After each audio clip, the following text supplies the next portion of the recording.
Yeah, what is going on, you guys, man? This your boy Tommy, and I put it like this: some things I want to address out or whatever. You know what I'm saying? After watching Anthony Joshua fight or whatever, I think Anthony Joshua did remarkably well in that fight because a lot of people thought that with Pulev was gonna get at him or whatever. He showed Pulev, man, hey, he's not just a one-trick pony. He showcased a lot of boxing ability. He pretty much, displayed those uppercuts that I love so much, for a 6'6", frame guy like Anthony Joshua. And I ain't seen uppercuts like that since Riddick Bowe.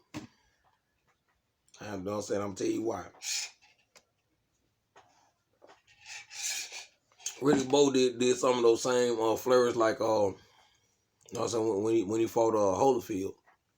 He was hitting his head with them uppercuts, and Holyfield wasn't looking for him. So, thing is, or whatever, when you a heavyweight fighter, whatever, most heavyweights is known for just their punching power. That's it. They're not known for anything else. They known for sometimes they known for jabs, but most of they known for punching power. That's one reason why Ali was so successful, because he know how to move his feet and know how to do the high guard, know how to do the front guard. So that's what pretty much put people on the map when it come down to it. So, you know what I'm saying? Kudos to Anthony Joshua on his victory. Now I got this shit out the way. Tyson Fury pretty much said some shit, with a Christmas sweater on, and pretty much did some shit on Instagram and put it on Facebook and also the rest of social media, which is YouTube, and said he's a dosser, he's scared of me, and he shit himself, scared of doing my name, this, that, or whatever. But everybody know that if you're a true boxing fan, that Anthony Joshua can't take that fight on for right now. It's still a mandatory date for him to fight WBO, mandatory, the rank number one, for Alexander, Ugas. You know what I'm saying? You got to fight him. Guy was undisputed champion at cruiserweight. Guy had a great Olympic background. Guy Ukrainian, and he's one of those fighters that, they move his feet too or whatever. You see what happened to, you see what he did to Derek Chisora. You know what I'm saying? Derek Chisora couldn't catch him. He last 12 rounds with him, and he controlled the entire rounds. Derek Chisora couldn't do nothing with him. He was too flat-footed. You know what I'm saying? Derek Chisora couldn't rough him up, couldn't muscle him around. He actually, just showed a boxing display on him. But I don't think that Alexander Usyk, lack his power. The only thing he lack is power at 6'3".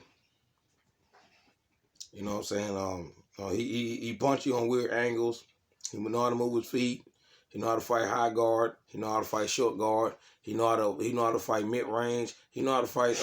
But most of the time, whatever his bread and butter is the jab, and he stay away. You know what I'm saying? His footwork is incredible for a big guy. You know how to stay away from you.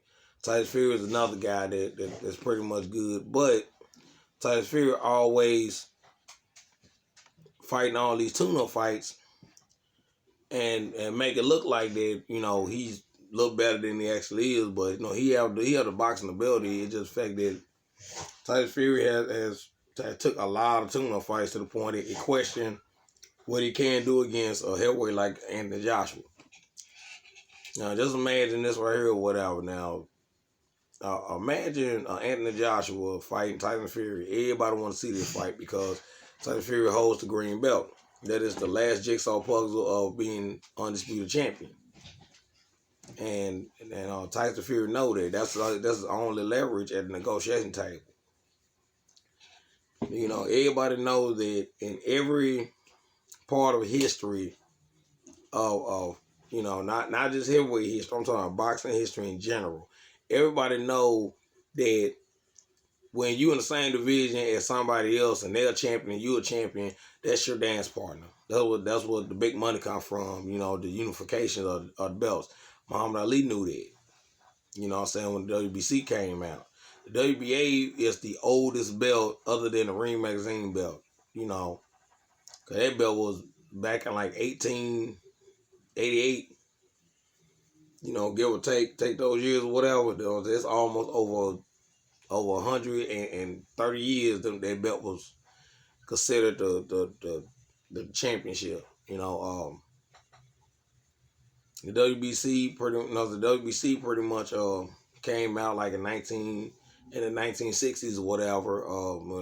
When Sonny Liston ended up getting the belt first, and then Muhammad Ali beat Sonny Liston, and he had both belts. He had the WBC and the WBA. So that's a little history lesson for you on that. And also, I wanted to say this right here or whatever. Everybody keep explaining about Nate Robinson fight or whatever. Even though this fight been almost 2 weeks ago, it's still funny. It still have people, you know what I'm saying, making challenges and everything like that on his laughter.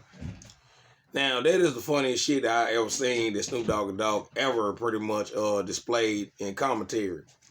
Anytime you have somebody singing church hymns and they're a rapper, you know that shit is funny. That's the funniest shit I ever seen. I'm just being honest with you, you know. But Jake Paul had Carissa Shields challenge him, you know what I'm saying, just today. Like, well, you know I can whoop his ass, and Carissa Shields never backed down from any challenge or whatever. You know, she from Flint, Michigan, so thing is or whatever, anybody that's from Flint, Michigan and Detroit, 9 times out of 10 or whatever, you know, that is like one of the boxing all around cities right there. You know, especially they known for their jabs. They known for every scientific reason for boxing ability. You know, like I said, everybody came out of Detroit, you know what I'm saying, had a stiff ass jab, so I can say that. But back, you know, back to what Carissa Shields was saying or whatever. She said she would destroy Jake Paul in 2 rounds and all this other stuff, and that was, you know, and it's like the way she's saying it or whatever. It's like she getting publicity for herself, and then she also felt bad for Nate Robinson to jump in the ring with Jake Paul and all this stuff. I'm looking like, dude, okay, but I already told y'all this shit right here or whatever. You know, Nate is a grown ass man. Nate is older than me. Okay, I'm 35, Nate 36. Nate was born in 84. If a grown ass man wants you to go on ahead, if a grown ass man like that want to step in the boxing ring, let him do it. Let him get fucked up. Might as well. It's one of those things that you gotta let people bump their head so that way they can learn. Simple as that. You gotta let people bump their head at times, cause think about it.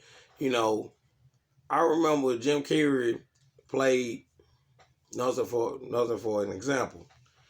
Jim Carrey played the Riddler off of Batman Forever back in '95. And at the time, Two-Face was played by Tommy Lee Jones. I remember the scene that they broke to Bruce Wayne's house. You know what I'm saying? They found they found the Batmobile. You know what I mean? They blew that motherfucker up. You know, we went in the Batcave, you know, took some bombs, blew the Batmobile up and all this shit or whatever. And just when Tommy Lee Jones, which is Two-Face, about to shoot Bruce Wayne, you know what I'm saying, Riddler said no.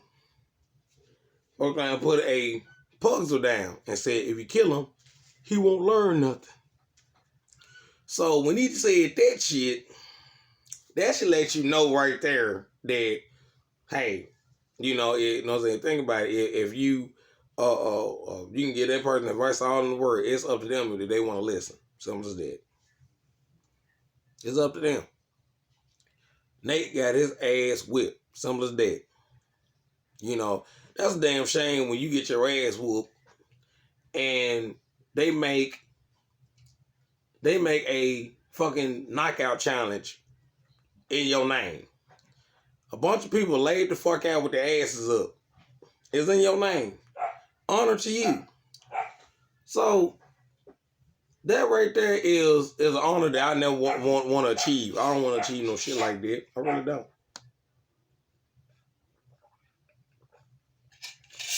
And besides, that man got kids, so and then he talk a lot of smack. You know, he 5'9" and stuff. So he talk a lot of smack on the court to all the big guys and on 3-on-3 plays and you know and you know inside play basketball and anything like that with guys, with fellas. So thing is or whatever, that's gonna pretty much add a lot of ammunition to the people he talks smack to.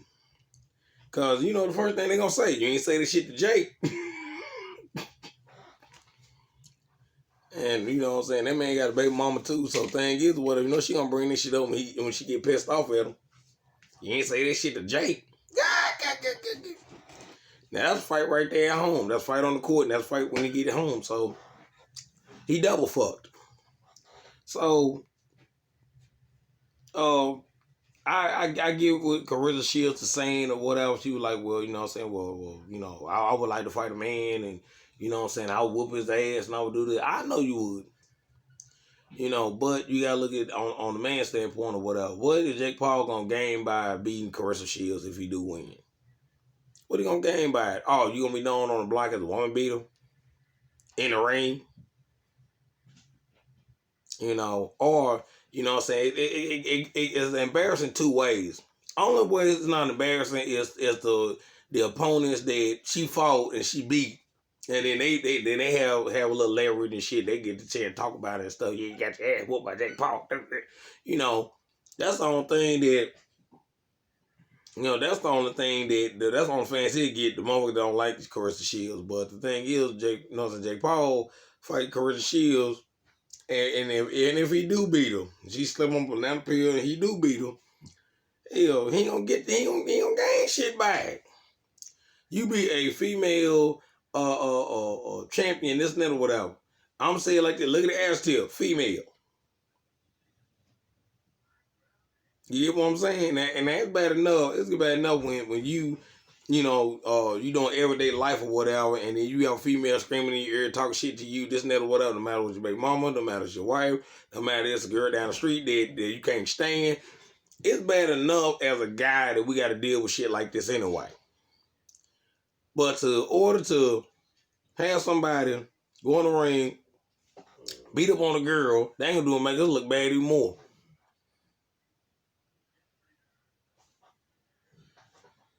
You know, I'm not saying it about me. I'm just saying it about me in general. That's gonna make us look bad even more. Woman beating ass nigga. You know, thing is, and then on top of that, doesn't matter that a motherfucker like me gotta make a video about the shit, and then next thing you know what I'm saying, then I gotta get some backlash for it. Tommy bald headed chip tooth motherfucker gonna sit there and laugh at that shit. You know, I wish you jump your ass in the ring, Claressa Shields. This is never whatever. First of all, Claressa Shields too goddamn skilled and she fine. I'm a freak. I'm too busy looking at her ass the whole time. Look here, girl. Ow. Shit. What you gonna do to me? And then that's how she get a lucky punch on my ass right there. You know what I'm saying? Cause I'm too busy looking at her body instead of trying to mind my goddamn fighting skill. You know. I put it like this. She's gorgeous. She's a gorgeous young lady. Talk a lot of shit, but she gorgeous though. You know what I'm saying? Just, you know, two people like me and Claressa Shields talk a lot of shit, and I talk a lot of shit. Then you know what I'm saying? That ain't right. Ain't gonna be no fucking in the bedroom, cause hell, somebody gotta win an argument, and that's not right. I been trying to pit and pat. Now I been hurt her feelings earlier, or whatever. Nah, nigga, get your ass off before I kick your ass. You said what you said. You know, next thing you know, I gotta sleep on the goddamn couch. You know. But anyway, that's my thoughts and comments or whatever. You know what I'm saying? You go ahead, leave a like on the bill. And please go ahead and get that thumb up or whatever on the comment. This has been your boy Tommy Hill, keeping it real.